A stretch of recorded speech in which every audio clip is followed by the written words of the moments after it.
of a deal with the Liberal Democrats or others to get a Queen's speech through, then I don't think he can form a sustainable government, which is obviously desperately needed in the view of the financial firestorm going on out there in the financial markets. But Roger, what do you mean when you say you tore up the rule book, the Westminster rule book?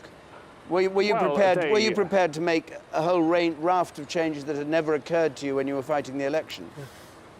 Well, what you have to do, you have to allow civil servants to be guiding parties like the Liberal Democrats who are conducting simultaneous negotiations with us, Labour, and with Plaid Cymru and the Conservatives to form an anti-Labour coalition. And in different parts of the Welsh Assembly government headquarters building, there were teams of civil servants bringing together special advisors and not the leaders, but the sort of very, very close to the leaders, senior politicians and special advisors to see if the anti-Labour coalition could be formed and a Labour-Lib Dem coalition could be formed. Was it a painful process for you as a politician?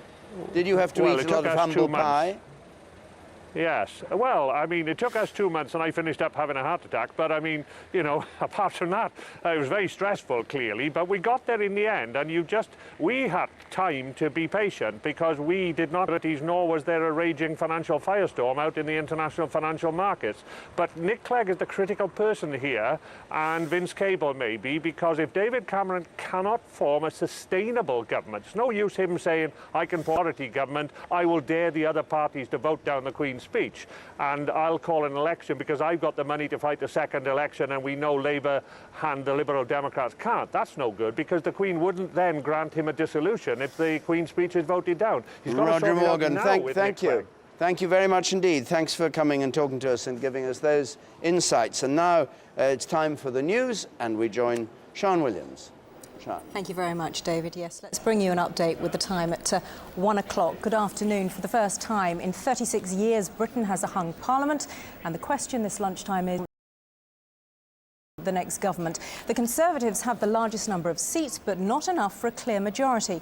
Labour says it fully intends to try to form a government on the basis of a deal with the Liberal Democrats. But this morning, its leader, Nick Clegg, made it clear he thinks the Tories have the right to try to govern first. Here, then, is the state of the parties. We'll bring up the numbers on you. 295 seats. Labour have 252. The Liberal Democrats have 53, and the others have 27, and there are 23 seats yet to go. In terms of the share of the vote, the Conservatives have 36%, Labour 29%, the Liberal Democrats 23%, and the others nearly 12%. Our first report this lunchtime is from our political correspondent, Gary O'Donoghue. Are you going to resign, Mr. Brown? In Downing Street, but for how long? He'll end up with fewer seats than David Cameron and almost certainly fewer votes. For the time being, though, he retains the keys to number 10. Aides say the Prime Minister is taking a nap, but has also authorised civil servants in negotiations. So what happens now we've got a hung Parliament? Gordon Brown remains the Prime Minister and can try to put a government together, possibly by cutting a deal with the Lib Dems. If he can't, then he'll have to resign, and the Queen would ask David Cameron to see if he can form a government. Mr Cameron may try to cut a deal of his own with the Lib Dems, or he may decide he has enough seats to govern as a minority administration. So despite a really poor night for the Lib Dems, they could still play a vital role in who takes power. Nick Clegg, are you going to do a deal with the Tories? This morning, an eagerly awaited Nick Clegg acknowledged it had been that the party with the most seats and most votes should have the first shot at forming a government, appearing to rule. It seems this morning that it's the Conservative Party that has more votes and more seats, though not an absolute majority. To prove that it is capable of seeking to govern in the national interest. At the same time, this election campaign has made it abundantly clear that our electoral system is broken. It simply doesn't reflect the hopes and aspirations of the British people. This is the Cabinet Office just round the corner from Downing Street. It's one of the places the politicians could get down to their tough talking. The country's not been in a position like this for 35 years, and it could take days to sort it out. As for the Prime Minister's future, Lord Mandelson wouldn't be drawn. Is it time for Gordon Brown to save Labour, Lord Mandelson? I think it's time to show great patience. Can look at their dispositions and the arithmetic and go from there. Some sleep himself. In the next hour, the Tories say he will set out how he plans to establish a strong and stable government. It's just a beginning, and the next few days will be very difficult. Gary O'Donoghue, BBC News, Westminster. Let's see what the constitutional position is and cross live now to Buckingham Palace and join our correspondent there, Nick Witchell. And Nick, I suppose the Queen is waiting like the rest of us to see who the next Prime Minister is. What is her role? Indeed, normally by this stage, on the morning after a general election, the Queen would be here at Buckingham Palace and form a new government. Not today. She is quite literally keeping her distance from what is happening. She's at Windsor, where this morning she's been preserved, and there are no plans at the moment for her to return to Buckingham Palace. This, above all, is a situation for the politicians to sort out. The Queen is not here in the role of some super referee to resolve an inconclusive general election. She's being kept very closely in touch with what is happening through her private secretary, and the feeling at the palace is that the politicians should be given as much need to come to some arrangement. When they have done that, Gordon Brown will be the first to be invited to Buckingham Palace as the incumbent Prime Minister. He will be the first to be asked that question. The implication will be that he feels that he is in the strongest position to command the confidence of the House of Commons, and he will be entitled then to form a government. If, however, he were to say no, Gordon Brown would then resign, and it would be at to Buckingham Palace, and he would be asked the same question: are you in a position to form a government? The implication, of course, would be that David Cameron would say yes to that, but it may be several days before we are in that position. All right, Nick. Thanks very much, Nick Witchell, outside Buckingham Palace. Well, last night saw the departure of a number of famous faces, for instance, the former Home Secretary, Jackie Smith, who lost her seat to the Tories, and the arrival of some new faces. The Greens now have their first MP. But the night was also mired in controversy after hundreds of people weren't allowed to cast their votes after polling stations closed at 10 o'clock. Ben Brown looks now at the night's... At many polling stations, like this one in Sheffield, there were queues around the block, higher than expected. Too high, it seems, for some election officials who simply couldn't cope and locked out hundreds of furious voters when the ballot boxes closed. It's terribly undemocratic, and I think everybody's very angry. Hear, hear. Yeah. We can't get in to vote, and we feel scandalised by this. It was the same story in parts of Leeds, London, Liverpool, Manchester and Newcastle, with voters turned away and the possibility of legal challenges in some seats. Should have got more staff in, should have got it more prepared, more staff, should have done it properly, everything. If you're trying to wash your hands of this, people missed out their votes out there, it's totally wrong. We're being disenfranchised, and that's not on. This could make all the difference between somebody... In Sunderland, volunteers raced to count the ballots of those who had managed to vote. I declare that Zac Goldsmith has been duly elected. The night turned park, but the Conservatives failed in other target seats like Westminster North. It all meant that when David Cameron attended his count in Witney, the most he could claim was that Labour had lost. I believe it is already clear that the Labour government has lost its mandate to govern our country. Big names, the former Home Secretary Jackie Smith in Redditch. She paid the price for being mired in the expenses scandal. It was a hugely disappointing night too for the Liberal Democrats. The flamboyant Lembit notable results were Caroline Lucas in Brighton, who becomes Britain's first Green MP, while the BNP leader Nick Griffin was comprehensively defeated in Barking and Dagenham. At the end of this cliffhanger of an election, Gordon Brown flew back from Scotland. Hello, Prime Minister. Is it all finished? Good evening. It's been a very long night. There's still a long way to go. At dawn, he headed to Labour headquarters to greet Prime Minister. He is still in power, but for how much longer? Ben Brown, BBC News. And we are expecting Gordon Brown to walk into Downing Street shortly outside number 10. If he does, of course, we'll bring it straight. We'll have a hung parliament, as we've been saying. The big question is which parties will be able to negotiate a deal to form a new government. Jeremy Vine has been number crunching with the projected results to see how the House of Commons might look. Here he is. We'll start with Labour here. With their two, you can see the columns of MPs, 306 Conservative MPs there, the blue column, 261 Labour, and then the Lib Dems on 50 Irish, Scottish, Welsh nationalists, the others and so on, much smaller numbers.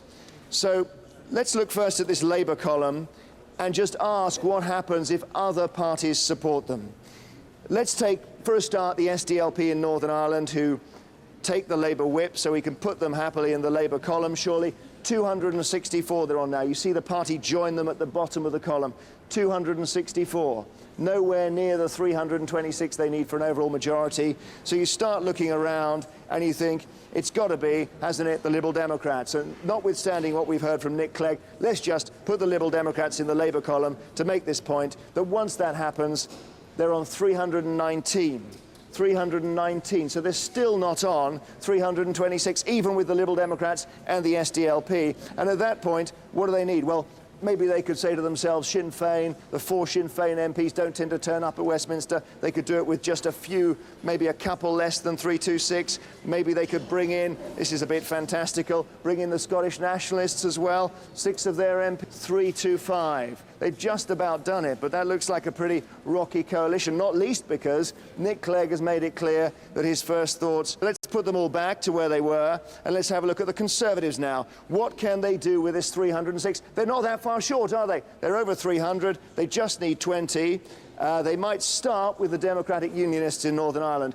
8 of those MPs, like-minded, surely wouldn't be a problem to bring them over into the Conservative column. They remain short. They're on 314, but they're getting closer.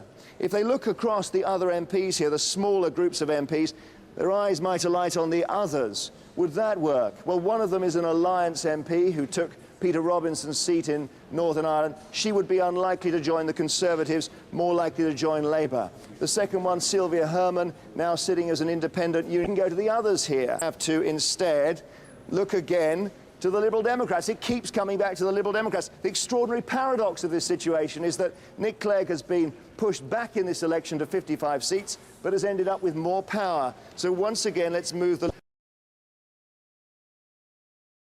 And now you see this blue column goes way above the 326 needed, 369. Jeremy Vine there. We're just going to show you some pictures of Downing Street. We were expecting Prime Minister Gordon Brown to come out and make a statement outside Downing Street. We're hearing now number 10 saying that statement has been slightly delayed, so it will be within the next half hour, of course, as soon as Mr Brown does come out of number 10 to make that statement. In a moment, we're going to be hearing from Lorna Gordon in Edinburgh and Colette Hume in Cardiff. First, let's speak to our Ireland correspondent, Mark Simpson. Mark joins us from Belfast. The big news from Belfast, of course, is that the... Yes, Peter Robinson, a spectacular First Minister, but for the moment he's hanging on as the party leader and as the First Minister here, but no longer MP. Fascinating concerning Northern Ireland MPs.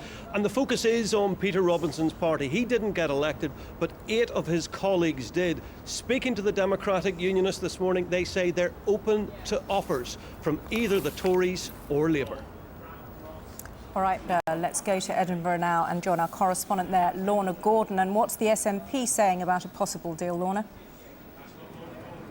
Yes, well, we've been hearing in the last hour or so that Labour has made overtures to the SNP. They'll take up the offer of civil service advice. They say they have a duty to look at all the options, but a fascinating election result here in Scotland. The Tories and the SNP had very big aspirations. Neither of them met it. And in fact, the Tories have been left with just 1 MP north of the border. So if David Cameron does become Prime Minister, the SNP will probably be arguing, where is the mandate to govern in Scotland? All right, Lorna, thanks very much. Lorna Gordon in Edinburgh. You saw a brief glimpse of our correspondent Colette Hume there in Labour remain the largest party here in Wales with 26 of the 40 seats up for grabs. But make no mistake, the voters have given Labour a bloody nose. Their share of the vote is the lowest since 1918. Better news for the Conservatives. They increased their haul from 3 seats up to 8. Now, the Liberal Democrats didn't have a good night. As you were hearing, Lembit Opik lost his seat controversially. Could those appearances in celebrity magazines have contributed to his downfall? And Plaid Cymru, but there is still hope for Plaid Cymru. Its leader is on record as saying he is prepared to give his support to a party in government if they concur with his key demands. What are they? He wants an extra 300 date with